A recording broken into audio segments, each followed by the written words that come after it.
Hey guys, so we are back to doing the horrible vlog angle. It's been a minute since I've actually sat down and vlogged. I had the best of intentions to vlog going to the horse show, and then it just didn't happen. I started it, we got to the barn in the morning, and I started vlogging while we were waiting for Shannon, and didn't do it. So, best laid plans. Right. I just don't think about it because when you're on the road driving, not to say that we didn't have ample time, because we did have, on the way home, we had a 9-hour breakdown from one truck tire popping, but you just don't think about it. We're always in such a hurry. Like, we get up, we're starting our drive at 5 o'clock, and then you're driving, you get to the gas station, and like, the truck stops, you're like, okay, you've got to do the gas, you've got to go get the sandwiches, you've got to water the horses. Like, I just don't think about vlogging, you know, it just doesn't occur to me. And then you get into the horse show, and yeah. But needless to say, we were finally able to go to a horse show. We went to Ogden, Utah. If you follow my Instagram, you would have seen that I think I just posted the one picture, but we did super good. We only took 3 horses that were showing, and then 1 horse was going for the experience. A lot of the times when you have a younger horse or a horse that doesn't have a lot of experience with showing, or they're not totally prepared as a show horse, you'll take them and it's kind of like going on a field trip, and you start getting them used to the process. So you kind of treat them like a show horse. You'll ride them at the show, you'll get them ready like you're going to show them, and then you're just riding them. So it's kind of like slowly introducing them to the process. That way when they finally go to their first horse show and like they're actually going to show, it's not like you're blowing their mind and it's this whole new thing. You're like slowly dipping their toes into the water.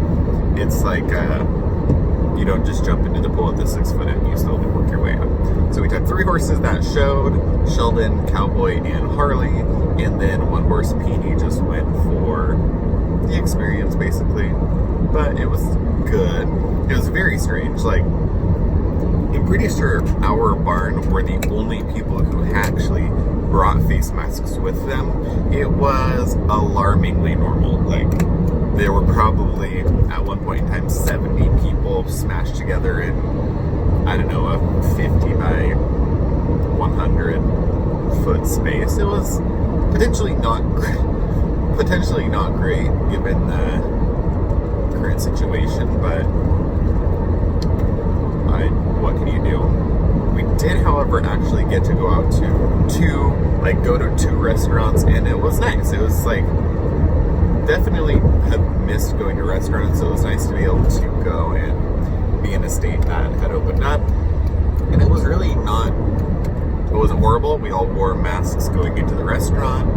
We took the masks off when we sat down. The waiter and wait staff, they wore face masks, obviously, and then it was just different with how they grabbed they gave us I think a paper menu, and then they did not take it. We just kind of put it at the end of our table, and obviously didn't bring you new glasses. They didn't refill glasses. They would either bring you a new glass, or if it was water, they would just bring the pitcher over, obviously. Yeah, so that part was nice, and then I came back to Oregon, and I think there's a couple counties in Oregon that have now opened, but Portland is not one of them. Lake Oswego, which is just down the road from me, has semi-open, so I have gone to 2 restaurants this weekend there because they're more open, and it was close drive. But yeah, we had driving home. We made it.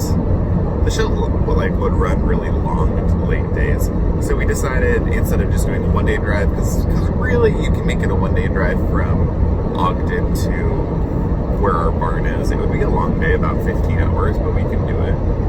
But we decided, because the day before ran so late, that we were going to split it into 2 days and go like Nampa, Idaho the first day, and then from Nampa we would go home. Which luckily we made the decision because it was so stupid. We got literally 22 miles to be exact, from where we were going to lay over for the night, and we hear this massive explosion. Shannon was driving, I was sitting in the passenger seat, but we heard this massive explosion, and it was our truck. We have a baby semi, I think I've showed you before. It's a dually in the back, so it has two tires on each side.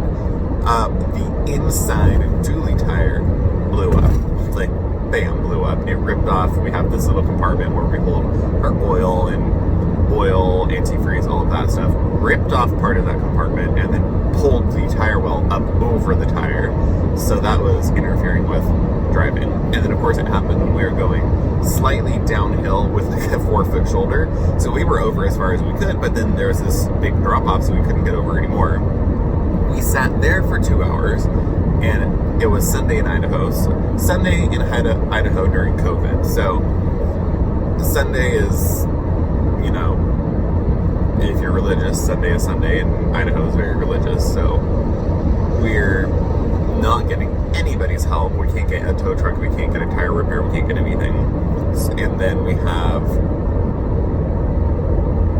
the COVID situation. So the people we could get on the line, once we would get them, they're like, oh, yeah, we could come, but we can't accept cash, card, Venmo, check.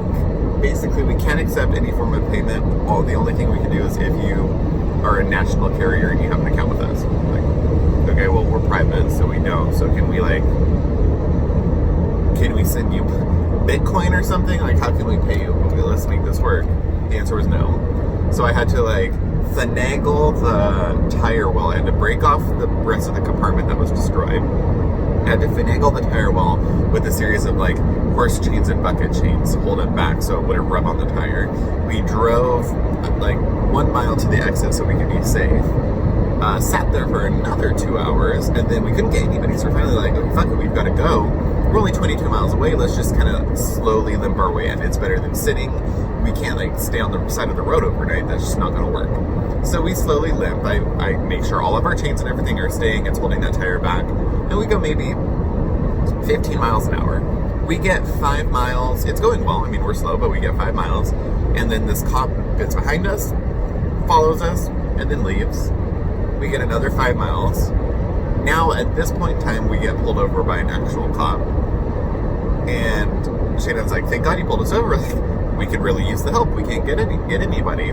At this point, when the cop pulls us over, we're 6 miles from our exit and 2 miles from the final destination. We have gone 12 miles at this point. Oh, 14 miles at this point. We're almost there. We're like, we can just limp it in. Let's just limp it in. We can unhook the trailer, get the horses off, and then we'll address the tire in the morning.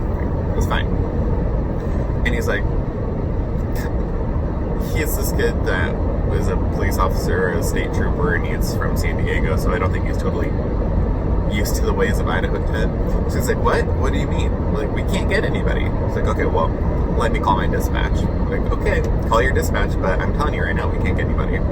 So his first solution is look, we can unhook the truck and the trailer, and one tow truck can tow the truck, and one tow truck can tow the trailer. And we're like, no, are you kidding me? First of all, the truck that would have to tow our trailer would have to be big, very big. But also, if you know anything about horses, when you have horses on your trailer, you do not disconnect the trailer from the truck, because the potential for your horses to go, the trailer to move, or the trailer to roll backward, or the trailer to roll forward. No, we have $500,000 of horses, plus all of the tack, the equipment, and we can't just unhook our trailer. That's, no, not an option. So then he literally can't get anybody. He's like, oh wow, it is really tough to get somebody. Yeah. So then the solution is, well, you're going to limp a couple more miles down the road and park in the hospital parking lot. We're like, okay, hospitals usually have very tight parking lots, but okay, go off, we'll do it. So at this point, we drive 3 more miles. We're now 3 miles from our fucking exit that we could have just taken. And we're 5 hours into the breakdown at this point. I look so fat from this angle. 5 hours into the breakdown at this point, and then he leaves us, and apparently some guy is supposed to come. The guy comes, the tire repair guy, and he starts working on it, and then leaves because he can't get the tire off. And I'm watching and I'm like, I think he's supposed to take the hubcap off. Like there's this vanity cap where you have to unscrew it and pull it off. I don't know shit about tires or cars or anything, but I'm like, when it comes to breakdowns, which we have had many, you become very resourceful and you learn a lot of shit like, on application. So I'm watching and the way the tire is moving, it's like, I think that center portion needs to come off because it was like moving, but the center wasn't. So he leaves, he's gonna go get this airbag. We're 6 hours into it at this point. And I go and I'm like screwing with it and I just start playing with it and then bam, unscrew, pop it off, pop the tire off. The interior tire is exposed, so that was exploded. He comes back and he's like, how did you do that? I'm like, that had to come off. Meanwhile, we're eating PF Chang's on the sidewalk that was delivered to us in a parking lot. So we're not like highlight of our moment. And we had been sitting in the truck for 6 hours, so we're nice and disgusting. Horses, I've crawled through the window of our horse trailer so I could feed our horses at least a little snack because they've been sitting in the trailer for 8 hours. And yeah, all the while we're now 5 miles from our destination, which we could have probably driven there and would have been a lot better for us, but we didn't. That's a cute car. It's like a Model T or something. So then we finally got the tire done. He gets the other tire off, changed, fixed, whatever. He can't fix the tire well situation, so he's like, it should be fine. The tire, we're now 8 hours into our breakdown and he's done and he leaves.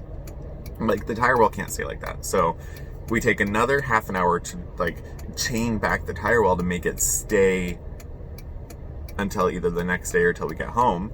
That stays, we get it, it's not easy, but we get it. And then we go to back out of this tight fucking parking lot and there's these concrete medians everywhere and they have trees and light poles in it. So we back up, I back up, we start to make the corner, cannot make it. We're literally stuck in the parking lot at this point in time. So after many attempts, we have to drive the truck tire and trailer tires over the sidewalk ramp, go up the ramp, down the ramp, bank the corner, drive up over the other curb, and then we get out of the parking lot. Highly stressful. Again, remember, we're a 25-foot truck with a 52-foot horse trailer. We're ostensibly 75-foot of truck and trailer. It doesn't just move very easily. So at this point, we're screaming fuck a lot. I'm screaming fuck a lot. We get there, we get to the final layover spot, only to find that since we were there last time, now mind you, last time we were there, they were doing construction and the driveway was very tight. Like, this is a PSA. If you are going to buy a horse property and you want people to stay there, do not make the minimum width driveway. Expand the driveway. Make it bigger. The smallest driveway possible, you do not get a reward for that. So we get there. Okay, hold on 1 second. I'm getting coffee.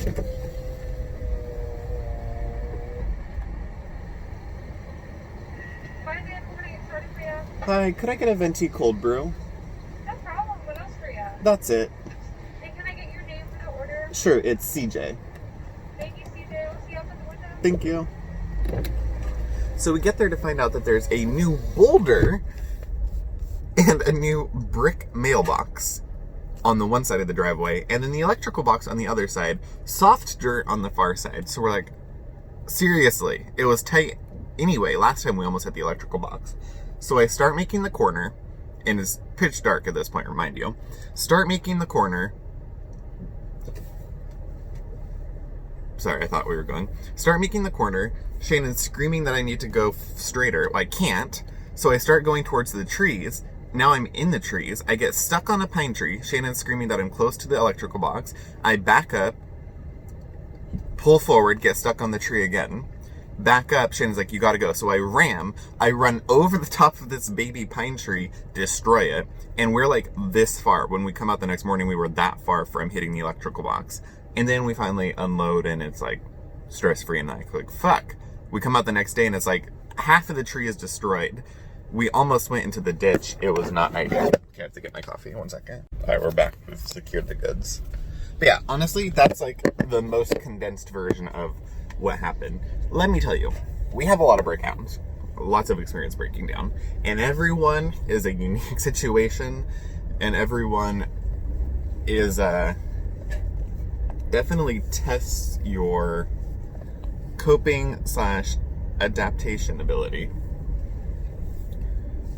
Because a lot of times, I don't know how many times I've broken down, and the person will come, and there's always something that they think they can't do.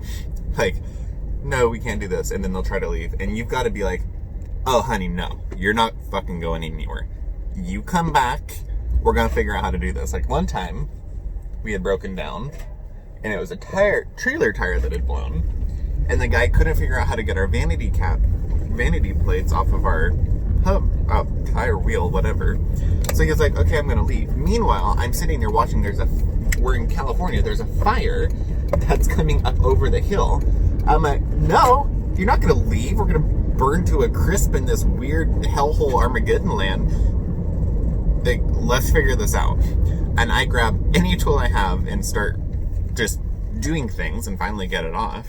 But you've got to, moral of the story, when you break down, you have to, what am I trying to say? Try everything. You might not know anything, but sit back, watch for a minute, and you probably will be able to come up with your solution. Because these people try to leave. A lot of them don't have worked a full day. No shade to them. But a lot of them see the situation that you're having, and it's quite difficult. And they're like, don't want to deal with that, babe. You've got to get your ass back here. This is not an option. Because a lot of the times, it's like the last person, the only person you can get a hold of. And like, this is, you leaving is not an option. You need to come back because I'm not sitting here. Also, we have horses, so it's not really an option. But okay, that's all. I just wanted to hop on and share my little story. I am going almost to the barn, and then I might check back in. Otherwise, welcome to another CJ travel story. There's always something. Every time I drive, there's some kind of major story. So I'm sure we'll have more as the year progresses, and we get to go to more shows. Yeah, like I said, this could be bye, or it's bye for now, but bye.